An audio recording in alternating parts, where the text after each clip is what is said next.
क्या? झारखंड में law and order जो है ध्वस्त हो चुकी है, व्यवस्था बिल्कुल बिगड़ चुकी है। सदन के शुरू दिन की कार्रवाई से हम लोग पर डे इस बात को रख रहे हैं, लेकिन कहीं कोई सुनने वाला नहीं। आज आम नागरिक को छोड़ दीजिए, यहाँ पदाधिकारी भी सुरक्षित नहीं है। कभी एसडीएम के ऊपर गाड़ी चलाने की कोशिश की जाती है, कभी यहाँ के जो ऑफिसर बालू गाड़ी की कोशिश।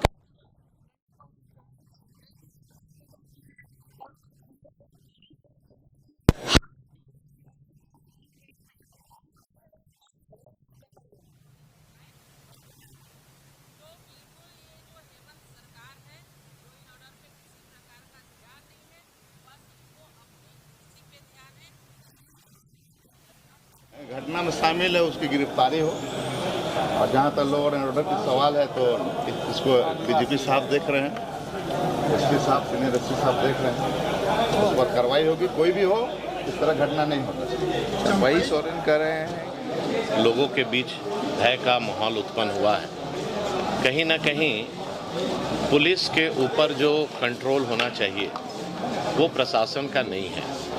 आज गिरिडीह की भी घटना देखेंगे, जिस बर्बरता के साथ वहां पर थाना में ले जाकर मारा गया, और अभी जो घटना सामने आई है कि पुलिस के पीटने के वजह से रिम्स पहुंचने के बाद उसकी मृत्यु हो गई, तो वैसे पुलिस पदाधिकारी पर हत्या का मामला दर्ज करके उसको अविलंब गिरफ्तार करना चाहिए।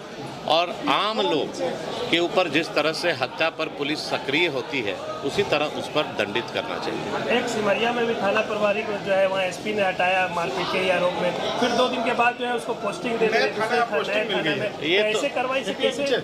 इसका मतलब यही है कि सरकार उसको अवार्ड दे रही है। जिसने गलत किया उसको आप 2 दिन के लिए सस्पेंड किए और उसके बाद फिर 2 दिन के बाद नया थाना का प्रभारी बनाए, तो ये दर्शाता है कि सरकार का क्लियर इंडिकेशन है कि आप जितना भी बर्बरतापूर्ण काम करेंगे आप दंडित नहीं होंगे, सरकार आपको सम्मानित करेगी। तो खुला भ्रष्टाचार है, भ्रष्टाचार के साथ साथ अत्याचार है, इसलिए कि आम लोग जो थाना में जाकर न्याय मांगते हैं, न्याय के जगह उसको अगर लाठी और डंडे से ऐसा पीटा जाए जिससे उसकी मृत्यु हो जाए, इससे बड़ा दुखद और कुछ इस राज्य में नहीं हो सकता। वनकर्मी गए थे कि भाई अवैध खनन आप क्यों कर रहे हैं? अब बताइए, अगर वनकर्मी को अगर खनन माफिया पीट रहे हैं, मतलब कहाँ कानून व्यवस्था रह गया? पुलिस भी पीट रहा है, आम आदमी को पीट रहा है। एक दहशत, एक भय का माहौल है। लोग जिसे वेस्ट बंगाल में जो माहौल है वही माहौल झारखंड की स्थिति होगी। अराजक। आप लोग सुरक्षित है ना? हम लोग भी बड़ी नहीं कर सकते, नहीं कर सकते, नहीं कहा नहीं जा सकता। बंगाल बन रहा है क्या? बंगाल बनने की ओर है। हमें लगता है कि बंगाल, वेस्ट बंगाल से भी इसका भयावह स्थिति आपको देखने के लिए मिलेगा। देखिए, मैं पत्रकार महोदय, आप लोग हैं काफ़ी पढ़े लिखे सुलझे हैं, मैं उस हिसाब से नहीं कह रहा हूँ, लेकिन रियल में सुरक्षा का भाव लोगों के मन में है। अरे किस प्रकार का खतरा है?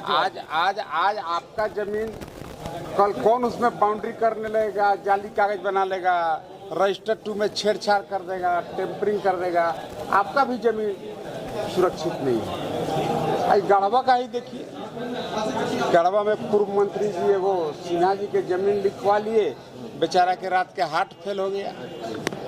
क्या है वो गया लाला जी? तो ये सब मामला आप लोग उठाए सदन में तो खूब मामला उठा रहे हैं, लेकिन सुनने वाला अध्यक्ष जी नहीं सुनते हैं क्या? अध्यक्ष जी तो सुन ही रहे हैं, सरकार कहाँ सुन रहा है? उन्हीं के सत्ता पक्ष के विधायक का नहीं सुन रहा है। चंपई सोरेन ने कहा है कि जो धर्म परिवर्तन